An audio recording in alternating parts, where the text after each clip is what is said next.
Gracias.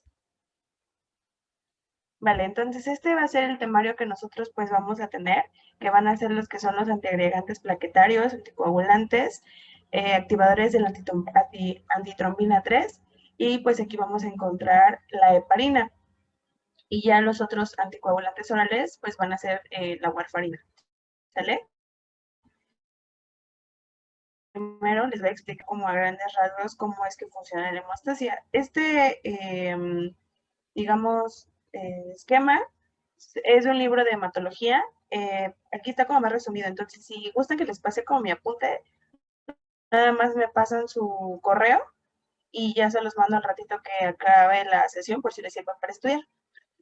Entonces vamos a tener que la hemostasia se va a dividir básicamente en tres, que va a ser en una vasoconstricción, en una hemostasia primaria y como tal en una hemostasia secundaria. ¿Sale? Cuando nosotros estamos hablando de una vasoconstricción es porque va a haber una función de la endotelina. En esta tablita de acá les mandé, bueno, están como lo que producen las células endoteliales y cuáles va a ser su efecto. Ya iniciando propiamente con el tema de la hemostasia primaria, vamos a empezar primero con que las plaquetas van a ser células fragmentadas que surgen de la gemación a partir de los megacoriocitos. Por lo tanto, pues no van a tener núcleos. ¿Ustedes recuerdan cuánto es el tiempo de las plaquetas?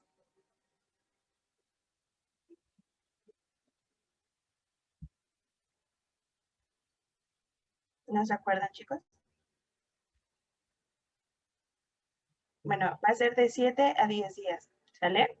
Entonces, tenemos que recordar esto porque aquí va a actuar, digamos, al unirse a la plaqueta, en este caso la de ácido acetilsalicílico, al ser una unión irreversible, van a durar de 7 a 10 días y entonces, digamos que el efecto se va a dar una vez que muera la plaqueta. Se termina una vez que muera la plaqueta. Posteriormente, vamos a tener lo que es la hemostasia primaria. De la hemostasia primaria la podemos dividir en tres fases, que va a ser la adhesión, la reacción de liberación y la agregación y consolidación. Cuando nosotros estamos hablando de una adhesión, aquí es donde va a estar actuando el factor de von Willebrand unido a la glucoproteína 1B. Y también vamos a hablar acerca de la glucoproteína 6. Estas van a interactuar con colágeno. Posteriormente, se va a llevar a cabo una reacción de liberación, que es la adrenalina, una liberación de colágeno y del ADP. Aquí les puse como estos dos como marcados porque son como los más importantes, por así decirlo. ¿Sale? Eh, una vez en la activación del colágeno, en la reacción de liberación, pues vamos a tener la activación de la fosfolipasa 2A. De esto va a afectar a los fosfolípidos, esto va a hacer que el ácido araquidónico se libere y entonces por medio de la cruz plaquetaria se va a convertir en enteroperóxido cíclico. Aquí yo les puse dos vertientes porque esa también la vamos a ver en las células endoteliales, por eso aquí se los puse de rojito.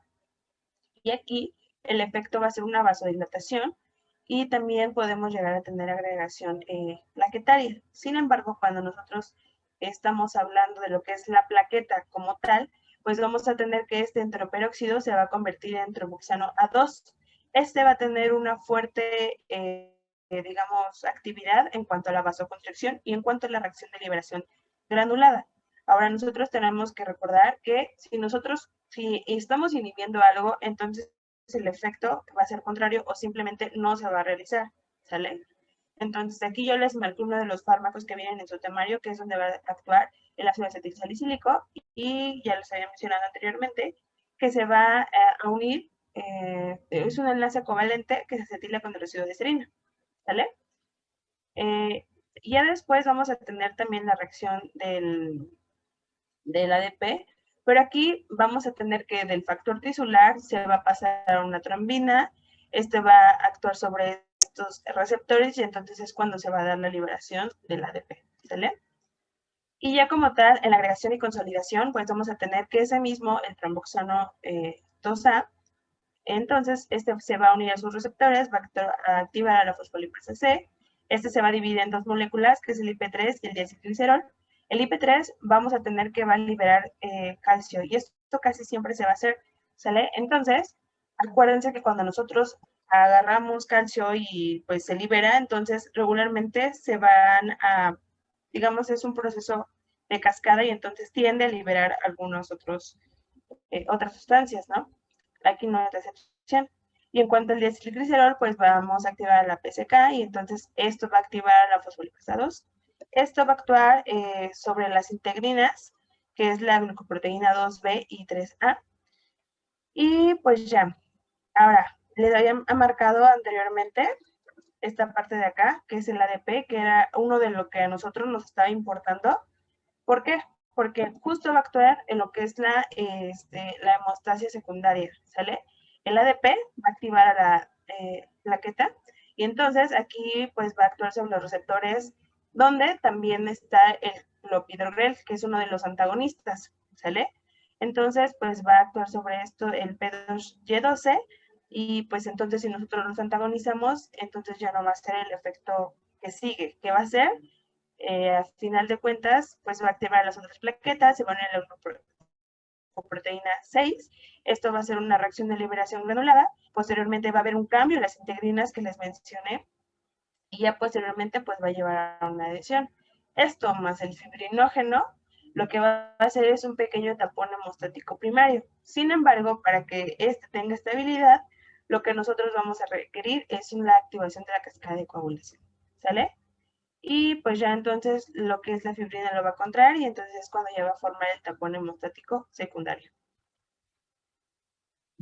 Vamos a ver cuando nosotros estamos hablando de una activación de la cascada de coagulación, son eventos principalmente enzimáticos y entonces todo esto va a llevar a un efecto de ampliación, ¿sale? Y vamos a tener dos vías que va a ser la intrínseca y la extrínseca. Creo que les dije que era esta de acá, hemostasia secundaria, perdón, lo corrijo, es hemostasia primaria y el de la cascada de coagulación es la hemostasia secundaria. Una disculpa, chicos. Vale. De la cascada de coagulación, básicamente siempre van a encontrar como estos tipos de esquemas y yo la verdad me revuelvo mucho. Entonces aquí les hice como un pequeño esquema donde pues vamos a ver si ustedes me entienden en esta parte. Vamos a tener que del lado, bueno, este sería el izquierdo de su pantalla. Yo les puse este porque va a ser la vía intrínseca. Es un solo colorcito. Y pues aquí lo ordené de acuerdo a que son 12, 11, 9 y 8. Si ustedes se dan cuenta, pues básicamente solamente del 8 al 12, sin excepción, con excepción del 10, ¿no? Entonces, este va a tener más letras y por lo tanto aquí es donde se va a medir el TPT. Y de este lado es donde va a actuar la heparina. Posteriormente vamos a tener que del lado derecho vamos a tener la vía extrínseca y aquí solamente va a estar el factor 7. Si ustedes como que se dan cuenta, el factor 7 se parece mucho a una E, ¿no? Nada más como que le ponen un palito y ya no. Y este es el que nos va a dar el tiempo de protrombina. Por lo tanto va a tener menos letras. Entonces, para que se acuerden de eso, vamos a tener que donde está la TPT es de la vía intrínseca y solamente es 12, 11, 9 y 8 de la extrínseca al factor 7. Y aquí es donde va a actuar como tal los factores dependientes de la vitamina K, ¿no? O si no es que la mayoría de estos. ¿Por qué? Porque va a actuar, ¿se acuerdan ustedes de cuáles son los factores dependientes de la vitamina K? Aquí se los puse, chicos, ¿no? Bueno, va a ser el 2, 7, 9 y 10. Y también vamos a tener la proteína C y S. Aquí para que una pequeña mnemotecnia igual de cuáles son los factores dependientes de la vitamina K, está como la mnemotecnia, o bueno, no sé si sea mnemotecnia, pero pues digamos que es 2 más 7 da 9, ¿no? Y ya nomás le sumamos el 10, que es el que justo está aquí. Y justo aquí es donde vamos a tener el rivaroxaban, que el rivaroxaban pues va a ser, digamos, inhibidor de la protrombina-trombina, y entonces va a suprimir la agregación plaquetaria, y pues usualmente se utiliza para una prevención del EBC en una fibrilación auricular y también en el tratamiento de la trombosis venosa profunda. Continuando con nuestra cascada de coagulación, pues vamos a tener que en este palito de acá vamos a tener el factor 5.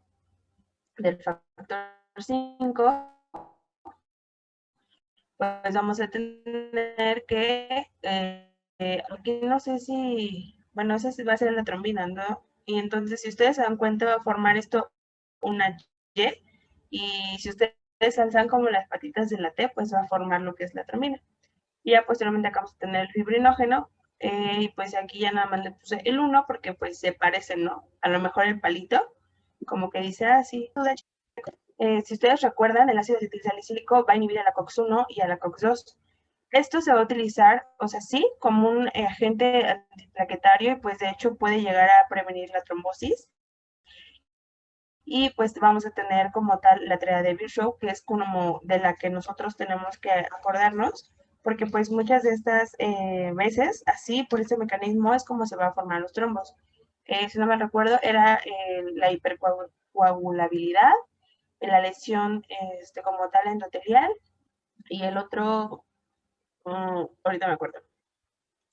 Y bueno, en cuanto a la dosis, pues vamos a tener que se va a dividir básicamente en 3 efectos, porque uno va a ser antiplaquetario, el otro va a ser analgésico y antipirético, y el otro vamos a tener que podemos llevar a una actividad antiinflamatoria. Esto es de acuerdo a las dosis. Si ustedes se dan cuenta, entre menos dosis va a actuar como un antiplaquetario y entre más dosis va a actuar como un antiinflamatorio. Por eso es que muchas veces esto se le pueden llegar a los viejitos porque dicen, no, es que me va a prevenir un trombo, ¿no? Yo como tenía duda de eso, yo le pregunté a mi doctor de geriatría para ver si en verdad que fue pediátricos, pues también los tienes que estar vigilando, ¿no? Y checando todo lo que pues son en los laboratorios. Vamos a ver entonces que nosotros estamos, justo ya les mandó el doctor Jesús, la otra que era el flujo turbulento. Acuérdense de esa, porque cuando estén rotando se las pueden preguntar. Y pues ya, entonces vamos a ver entonces que el tromboxano va a ser sí un inductor potente de la agregación plaquetaria y vasoconstrictor. Entonces, si nosotros lo estamos inhibiendo, pues entonces no va a haber lo que es la agregación plaquetaria, ¿no? Que era el paso que ya les había mencionado. Como farmacocinética, pues vamos a tener que si es vía oral, pues hasta un 98%. En cuanto a la destrucción, pues va a tener una proteínas plasmáticas del 90%. Y pues ya como tal el metabolismo va a ser una hidrólisis por esterasas hepáticas y la excreción va a ser renal. Aquí les puse.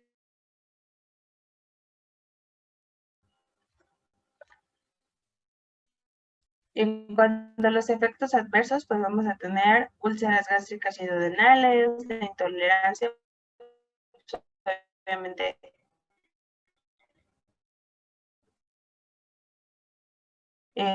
Esto puede llegar a causar también la síndrome de, si no me recuerdo si lo han llegado a preguntar, porque dicen que los niños les van a poner un caso clínico de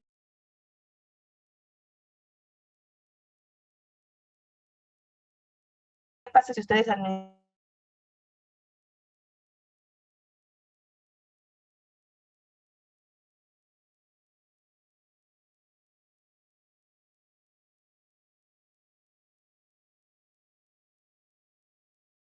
Eh, y también pues no se va a dar cuando el paciente tiene hemorragias y tampoco se va a dar en la preeclampsia. Y ya como la FDA lo marca como T. Recuerden que, o sea, si estamos,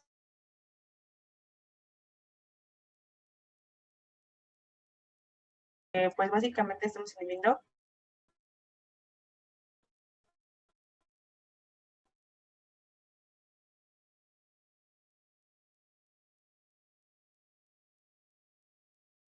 entonces, por eso es que no se da en hemorragia y de hecho uno de los costos justo va a ser la hemorragia.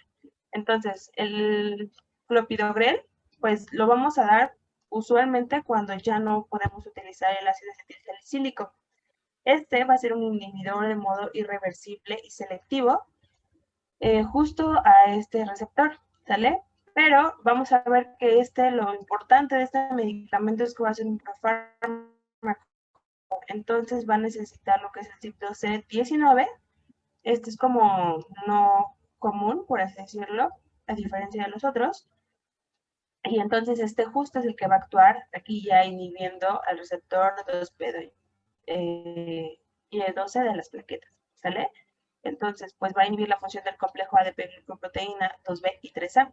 Este pues va a tener un efecto aproximado de 30 a 60 minutos, una biodisponibilidad del 50%,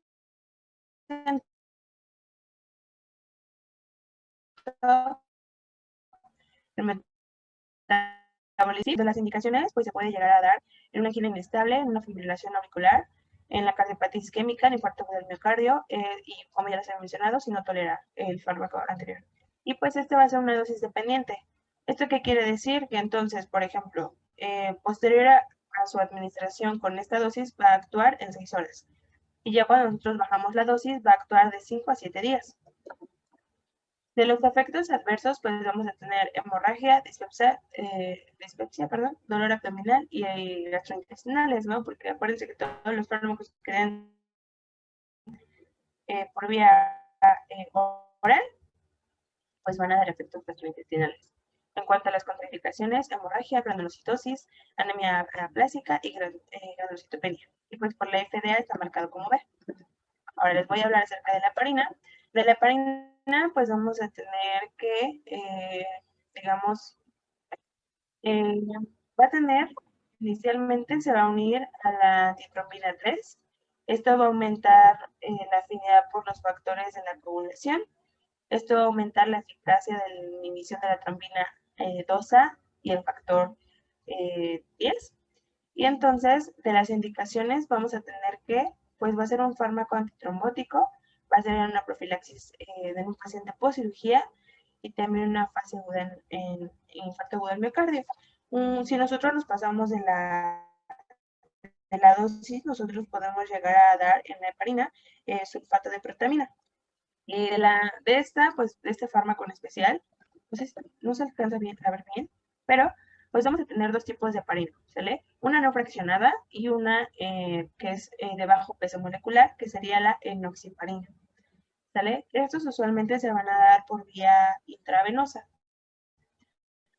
Cuando nosotros estamos hablando de una heparina no fraccionada, usualmente va a actuar sobre dos sistemas, que va a ser el factor 10 y también la trombina. Entonces, pues vamos a acelerar como tal los factores de la población. Y ya entonces, de sus efectos adversos van a ser de igual forma sangrado, hipersensibilidad, o sea que causa una reacción como alérgica, y ya la trombocitopenia, ¿sale? Y ya el último fármaco que vamos a ver va a ser la inhibición de la epoxia reductasa de la vitamina K, y haciendo que todos los factores, de forma que les puse como un esquemita. De las indicaciones, pues vamos a ver que es de la trombosis venosa profunda. Y esto, pues, si nosotros tenemos en un paciente con esta patología, que ya lo van a ver más adelante, justo nos va a dar uno que es una tromboembolia pulmonar. Entonces, por eso es que se debe de dar para evitar como ciertas complicaciones.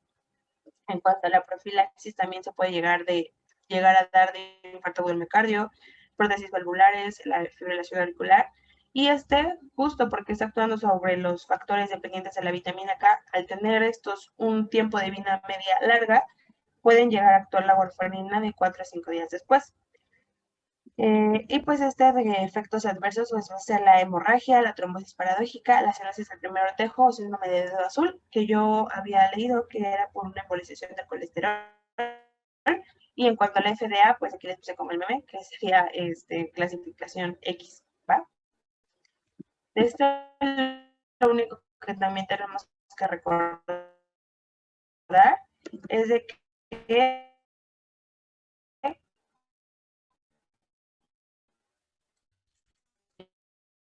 este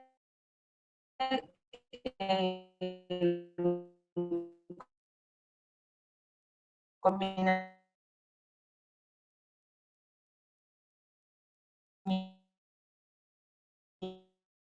el metabolismo de la warfarina y con ello pues una potenciación de la anticoagulación. Y ya cuando nosotros vamos a tener una ingesta crónica de alcohol, estimulación del metabolismo de la warfarina y también por ende un que del Harvey, o bueno, yo lo conozco como Harvey, pero es el wallet.